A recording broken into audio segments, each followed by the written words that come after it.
Mari kita satu dalam doa, kita siapkan hati untuk terima berkat firman Tuhan pada kesempatan video kali ini. Kami siap diberkati Tuhan, kami mau dibentuk, diajar, dididik, sehingga kami memuliakan nama Tuhan. Hidup kami menjadi harum karena kami kerjakan apa yang sesuai Tuhan inginkan terjadi dalam kehidupan kami. Maka kami doa dalam nama Bapa, Putra, Kudus. Siapapun jemaat Tuhan yang menyaksikan video ini, hidup mereka diberkati oleh Tuhan. Firman yang mereka terima memberikan penghiburan, kekuatan, bahkan mengubah iman kami untuk sungguh-sungguh mengiring Kristus. Hamba berdoa Tuhan yang kuduskan lidah bibir hamba, kata kalimat ucapan ayat poin hanya berasal daripada Allah. Di dalam nama Bapa, Putra, dan Kudus, setiap kita jemaat Tuhan yang siap dengar kebenaran firman Tuhan bersama kita katakan amin. Haleluya, puji Tuhan. Jemaat Tuhan yang terkasih, boleh mempersiapkan Alkitab saudara, karena pada kesempatan kali ini saya akan mengajak kita membuka dari Markus pasal yang keempat. Markus pasal yang keempat, ayat yang pertama sampai dengan ayat yang ke-9. Atau saudara bisa lihat tampilan ayat yang akan muncul di layar ini. Markus pasal yang keempat, ayatnya yang ke-9. Perhatikan baik jemaat Tuhan. Judul perikopnya adalah Tuhan Yesus mengajar banyak orang. Saya akan baca ke-9 ayat ini. Perhatikan ayat pertama. Pada suatu hari ketika ia mengajar di tepi danau, kembali banyak orang berkumpul mengelilingi dia. Maka naiklah ia ke dalam sebuah perahu, lalu duduk dan berbicara dari situ. Cara yang biasa dipakainya kalau ia mengajar ialah dengan menceritakan perumpamaan. Salah satu dari perumpamaan itu ialah sebagai berikut. Perhatikan. Dengarlah. Ada seorang petani yang akan menabur benih. Ketika ia menabur benih itu di ladangnya, ada sebagian jatuh di jalan. Kemudian datanglah burung memakan benih itu. Sebagian jatuh di tanah yang berbatu-batu, yang tidak banyak tanahnya. Lalu benih itu pun segera tumbuh karena tanahnya tipis. Tetapi sesudah matahari terbit, layulah ia dan menjadi kering karena tidak berakar. Sebagian lagi jatuh di antara semak duri yang tumbuh makin besar dan menghimpit, serta mendesak tanaman yang masih muda itu sehingga tidak dapat berbuah. Tetapi sebagian dari benih itu, perhatikan, jatuh di tanah yang subur dan menghasilkan 30 kali lipat dari yang telah ditanam. Bahkan ada yang 60 atau 100 kali lipat. Siapa yang bertelinga, hendaklah ia mendengar. Dari ayat yang kita baca, saya mengambil sebuah tema untuk video khotbah hari ini adalah bertumbuh menjadi sejati. Sama-sama bilang sama saya, bertumbuh. Sama-sama bilang sama saya, menjadi sejati. Satu kali waktu saya masih menjadi jemaat Tuhan, saya gak akan pernah lupa ada sebuah khotbah dengan ilustrasi yang sangat baik. Intinya begini. Kalau saudara jalan melalui perjalanan darat dari Jakarta lah ke Bali, maka ada satu bagian di daerah Jawa Timur. Itu sepanjang perjalanan itu saudara akan lihat pohon-pohon jati. Nah, jadi ketika ditanya bagaimana proses penanaman jati itu, para penanamnya bilang begini, untuk menanam jati yang baik, yang bisa langsung diproduksi, minimal dia harus ditanam selama 5 tahun. Nggak sebentar tuh, 5 tahun itu udah paling cepat. Dan iklim yang bisa dipakai adalah iklim yang tingkat kadar airnya tidak terlalu tinggi. Jadi ya agak sedikit kering-kering gitulah, yang bikin pokok dari pohon itu lebih mengeras gitu. Karena kalau dia semakin banyak air, dia akan semakin lebih lembek. Saya nggak ngerti istilah secara khusus, tapi yang membuat bahannya, kayunya itu semakin keras karena airnya nggak terlalu banyak. Dan prosesnya tuh nggak mudah. Ditunggu sekian tahun sampai akhirnya dipanen, diolah. Kan mengolah jati itu beda. Kenapa jati harganya lebih mahal? Karena bahan dasarnya itu lebih kuat, lebih strong, lebih baik daripada bahan kayu yang lainnya. Itu sejati. Tapi kalau jagung itu jauh. Jagung gak perlu tunggu sampai tahunan. 3 bulan saja bisa dipanen. Makanya kita orang Kristen diajar untuk menjadi Kristen sejati, bukan sejagung. Apa maksudnya dari ilustrasi ini? Gini saudara, beragama Kristen itu persoalan mudah. Tapi menjadi Kristen yang sejati, itu baru persoalan. Setiap kita bisa menunjukkan kekristenan kita melalui penampilan, atribut kita. Orang bisa melihat kita Kristen dari kalung kita, dari stiker-stiker kendaraan kita. Tapi untuk orang benar-benar melihat Kristus dari diri kita, itu benar-benar dibutuhkan karakter yang baik. Dibutuhkan sebuah ketahanan dalam ujian, dalam cobaan, dalam persoalan. Dan itu yang saya katakan, beragama Kristen itu persoalan mudah. Tapi menjadi Kristen yang sejati itu baru sebuah persoalan. Ada jemaat berspekulasi begini, tapi kan saya lahir dari keluarga Kristen. Di mana engkau lahir tidak menentukan sejauh mana pengaruh itu memberikan dampak yang besar. Maksud saya begini, nggak selamanya tuh orang yang lahir dari keluarga Kristen benar-benar menunjukkan kekristenan yang sejati. Nggak jadi jaminan. Karena Kristen sejati merupakan sebuah proses, sikap pribadi lepas pribadi yang mau lebih sungguh-sungguh dalam pengiringannya kepada Kristus. Sampai satu titik dia memenangkan sebuah perlombaan dari bagian dari hidupnya. Makanya Pak, Bu, Tuhan memanggil dan menyelamatkan kita dengan tujuan supaya kita memiliki hidup yang berbeda daripada orang-orang dunia. Yesus pernah berkata dalam Yohanes pasal yang ke-15 ayat 19. Perhatikan. Sekiranya kamu dari dunia, tentulah dunia mengasihi kamu sebagai miliknya. Tetapi karena kamu bukan dari dunia, sama-sama bilang sama saya bukan dari dunia. Melainkan aku telah memilih kamu dari dunia, sebab itulah dunia membenci kamu. Dengan demikian keberadaan kita berdampak. Kita ini harus berbeda. Kita harus menunjukkan sebuah kesaksian bagi kemuliaan nama Tuhan. Kita dapat dikatakan berbeda bila ada perubahan yang benar-benar nampak dan dapat dilihat oleh orang lain. Buah itu kan dinilai manis dari orang yang memakannya.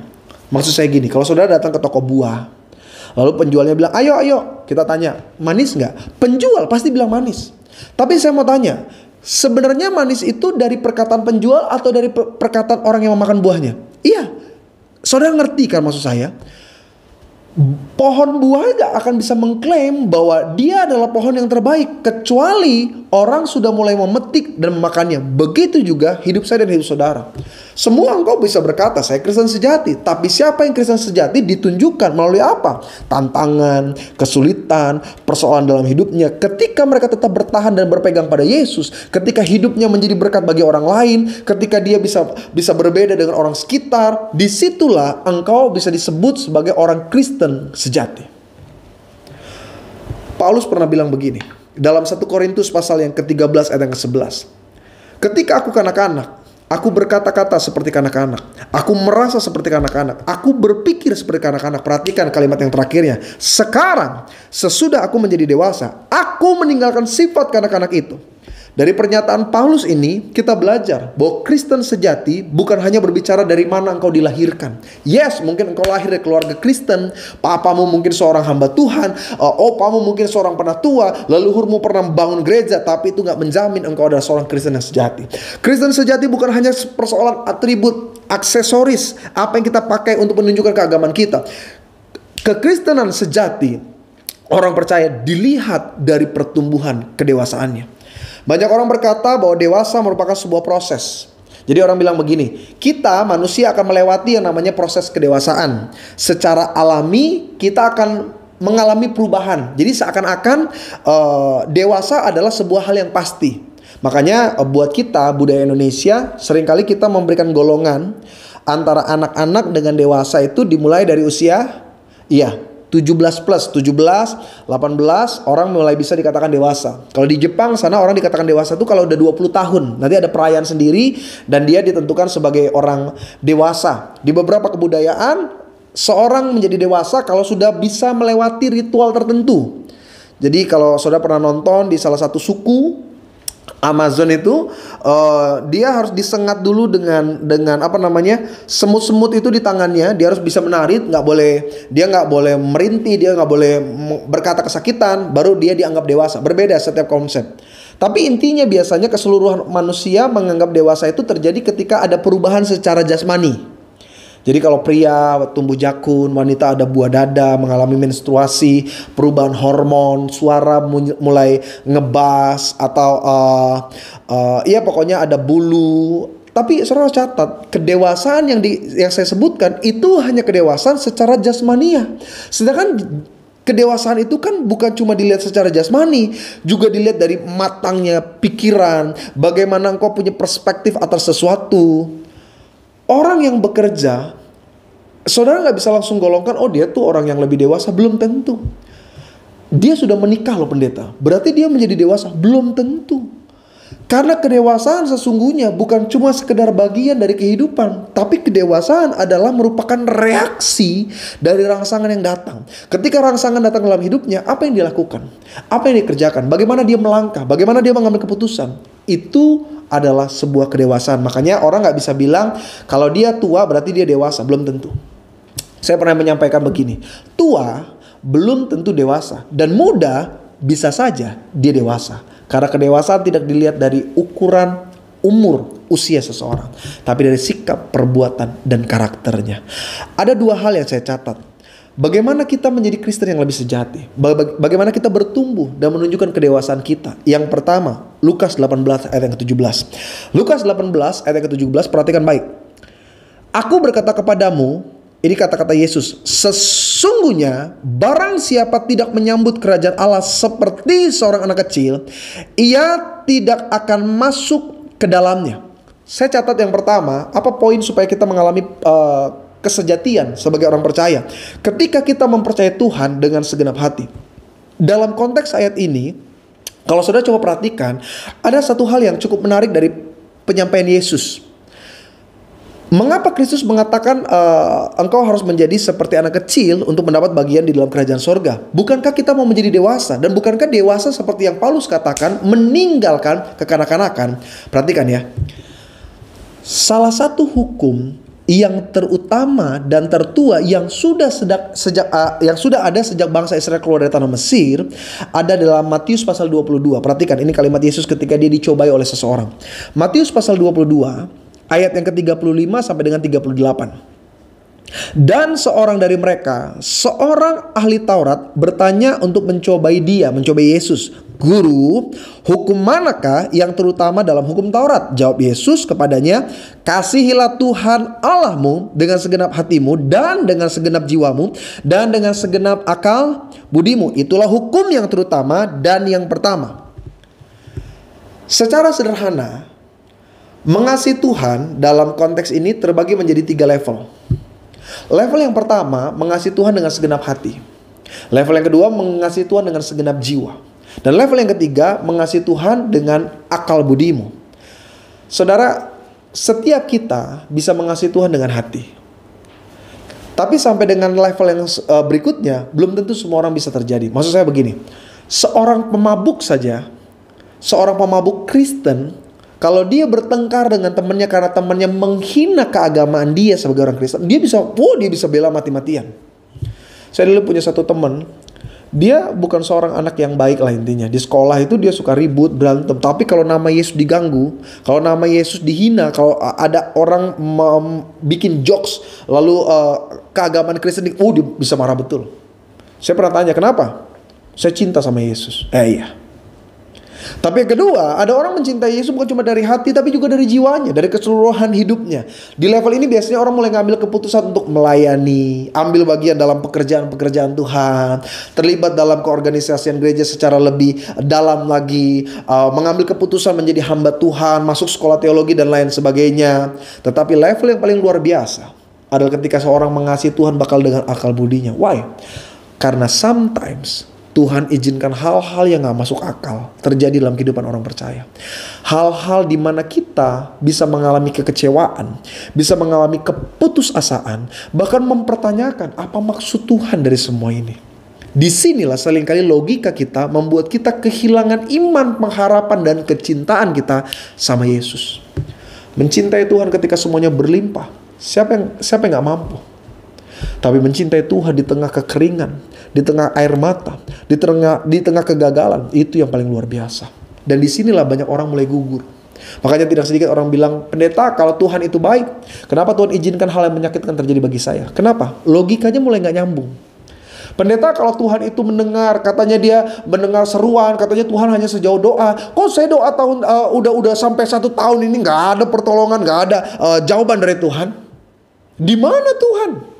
Kenapa dia mulai mempertanyakan? Karena logikanya udah mulai gak bisa tangkap apa yang Tuhan lakukan dalam kehidupannya. Pak, Bu, saya sangat yakin betul ya, Tuhan sanggup memberi yang terbaik bagi kita. Yang setuju katakan amin. Tapi pertanyaannya, sanggupkah engkau bertahan untuk memberi yang terbaik bagi Tuhan? Karena begini, kalau saudara lihat dalam dalam Yohanes pasal 6, Pasal 6 itu di awal pasal itu banyak cerita-cerita yang luar biasa. Bahkan salah satu cerita yang paling luar biasa adalah Yesus memberi makan 5.000 orang. Saudara tahu kisahnya kan? Dan yang dicatat itu 5.000 baru laki-laki. Garis bawahi kalimat ini, itu baru laki-laki, belum perempuan, belum anak-anak. Taruhlah jumlahnya laki-laki ada 5.000. Perempuan taruhlah cuma ada 3.000. Belum anak-anak. Taruhlah anak-anak, ya nggak sebanyak laki-laki, nggak sebanyak perempuan, cuma 2.000. Ada minimal ada 10.000 orang yang pada waktu itu ikut Yesus. No, bukan cuma ikut Yesus. Mereka menikmati makan roti dan ikan sampai sisa 12 bakul. Tapi kalau saudara pelajari lebih khusus, di akhir-akhir pasal 6 dari Yohanes, ketika Yesus mulai menyatakan bahwa akulah roti hidup. Yang dimakan oleh nenek moyangmu, mana yang di padang gurun itu, membuat mereka mati. Tapi akulah roti hidup. Ketika mereka udah mulai gak make sense dengan pernyataan Yesus. Ketika dilihat, kok Yesus kayaknya ngomongnya berbeda nih. Tadi dia ngasih berkat, sekarang dia mulai ngajar nih. Kayaknya berat nih. Alkitab katakan, mereka mulai meninggalkan Yesus. Perhatikan ya. Yohanes pasal 6 ayat yang ke-66. Apa yang terjadi ketika Yesus mulai menyatakan dia adalah roti hidup, bahwa mereka harus ikut Tuhan dengan sungguh-sungguh. Mulai dari waktu itu, banyak murid-muridnya mengundurkan diri dan tidak lagi mengikut dia. Bayangkan, itu fenomena yang terjadi. Kenapa mereka mulai mundur dari Yesus? Karena mereka udah nggak bisa ikut lagi pemahaman yang dimaksud oleh Yesus. Logika mereka mulai nggak tangkap apa yang Tuhan inginkan terjadi bagi mereka. Mereka mulai meninggalkan Yesus. Pertanyaannya, ketika orang meninggalkan Yesus, apa Yesus tahan-tahan? Apa Yesus bilang sama murid-murid yang lain dan seluruh orang yang tadinya ikut makan sama dia 10.000 orang lebih, please dong, jangan ninggalin saya, please. No, Yesus bahkan berkata kalimat yang terkenal, banyak yang terpanggil tetapi sedikit yang terpilih. Apa sih yang membedakan sebenarnya orang dewasa dengan anak-anak? Sampai satu ketika Yesus harus bilang, engkau harus jadi anak-anak ini supaya engkau punya bagian dalam kerajaan sorga. Yang membedakan antara orang dewasa dengan anak-anak, salah satunya adalah tingkat percaya. Sama-sama bilang sama saya, tingkat percaya. Pak, Bu, orang dewasa untuk mempercayai sesuatu itu butuh yang namanya mengerti, butuh memahami, butuh menyerna, dan butuh melihat untuk dia bisa percaya. Tetapi anak-anak seringkali dia cukup dengar aja untuk percaya. Saya ambil contoh paling sederhana. Sinterklas. Orang dewasa untuk percaya Sinterklas itu sulit sekali, ya kan? Dia mulai berpikir secara logika, bagaimana bisa pria gemuk yang kalau ketawa ho, ya kan? Pakai kereta yang ditarik sama rusa, lalu terbang dalam satu malam memberi seluruh anak-anak baik mainan, bahkan dia bisa masuk cerobong api, ya kan, tanpa ketahuan. Orang dewasa, this is not make sense. Ini gak masuk akal. Ini gak bisa diterima dengan akal sehat. Untuk percaya sulit. Tapi anak-anak, dia gak butuh pemahaman khusus. Dia gak butuh pemikiran yang sempurna. Dia bahkan gak perlu melihat Sinterklas itu secara langsung untuk percaya. Baru diceritakan aja, percaya dia. Orang tuanya bilang, ayo siapin tuh makanan. Sinterklas suka susu sama kue apa namanya tuh, kue jahe itu. Siapin, harus tidur, jadi anak baik supaya masuk dalam list anak-anak yang dapat hadiah. Percaya betul, termasuk saya waktu kecil, ya kan? Anak-anak itu gak butuh pengertian yang berat-berat untuk dia percaya sama sesuatu. Contoh paling sederhana. Berapa banyak dari saudara kalau bikin anak nangis jadi diem dengan bilang begini, tuh lihat tuh, ada bapak polisi, nanti ditangkap loh. Ayo anak-anak nangis, gak boleh. Anak bisa percaya loh, ya kan. Anak mulai bilang, udah sih, jangan nangis, nanti ditangkap.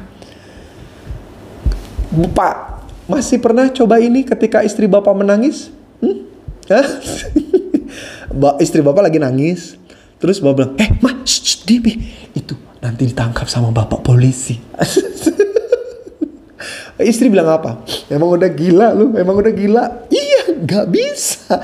Orang dewasa tuh coba mencerna dengan lebih spesifik lagi. Masa sih ditangkap cuma gara-gara nangis? Tapi beda sama anak kecil. Anak kecil makan gak habis. Orang tua bilang apa? Jangan disisain nasinya, nanti nangis itu. Dia gak pernah lihat faktanya. Dia bahkan gak perlu berpikir apakah betul sebutir nasi akan menangis ketika ditinggalkan dan dibuang ke sampah. No, tapi dia bisa percaya.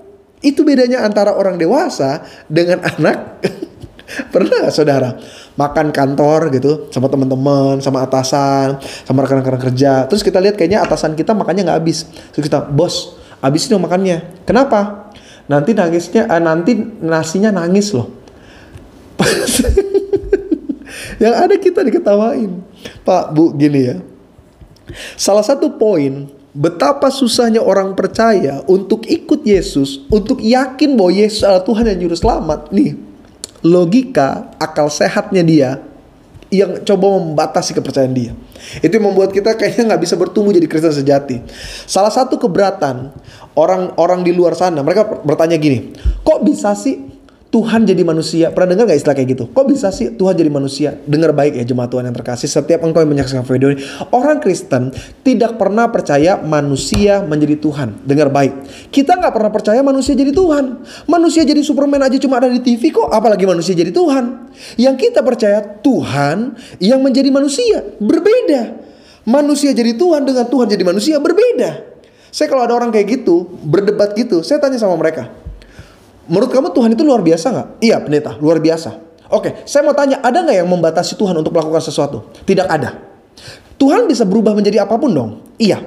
Setuju nggak sampai sini? Oke, setuju. Tuhan bisa jadi binatang nggak? Jadi gajah. Saudara percaya nggak Tuhan bisa jadi gajah? Tuhan bisa nggak berubah dirinya jadi seekor singa? Tuhan bisa nggak merubah dirinya jadi seekor kuda? Nah, kalau kita setuju Tuhan Maha Kuasa, Tuhan sanggup melakukan apapun, bahkan Tuhan bisa merubah dirinya menjadi bentuk binatang, lalu apa keberatannya ketika ada konsep Tuhan menjadi manusia? Karena logika kita coba membatasi karya Tuhan. Makanya ada jemaat-jemaat yang sulit melihat mujizat, padahal dia ke gereja dengar firman, kesaksian, kok kayaknya dia sulit mengalami karena logikanya selalu berpikir, masa sih, mungkin gak sih, kayaknya mustahil. Disinilah engkau gak pernah bisa menjadi Kristen sejati, karena iring Tuhan seringkali bukan karena kita paham. Yesus bilang apa? Berbahagia engkau bahkan yang tidak melihat, namun engkau percaya. Pak, Bu, saya pernah ikut sebuah kelas. Ada seorang mahasiswa, dia seorang yang sangat setia datang belajar, dia bahkan cukup cerdas. Tapi tahu nggak faktanya? Dia nggak percaya Tuhan. Dia sulit memahami, dia sulit menerima bahwa Yesus adalah Tuhan dan Juru Selamat. Jadi setiap di kelas berdebat terus dari dasar pengertiannya. Pinter dia. Dia seorang yang cerdas, dia seorang yang lebih pandai daripada mahasiswa dan mahasiswa yang lainnya. Tapi kenapa dia sangat kesulitan untuk menerima Tuhan sebagai Yesus sebagai Tuhan dan Juru Selamatnya? Karena logikanya membatasi dia. Makanya Yesus bilang, kalau engkau gak menjadi seperti anak-anak ini, engkau gak punya bagian dalam kerajaan sorga. Pak, Bu, kita sebagai pasangan suami istri, pasangan kita ngajak aja, kita masih percaya. Bu, kalau suami ajak ibu, percaya gak? Dia bilang, Mah, ayo ikut aku, kita berangkat ke situ. Ibu ikut gak? Iya, suami yang mengecewakan saja. Kalau dia perintah, kita masih lakukan. Kalau dia perintah, kita masih bisa ikuti. Suami yang mengecewakan kita saja, kalau dia ajak kita, kita masih mau ikut.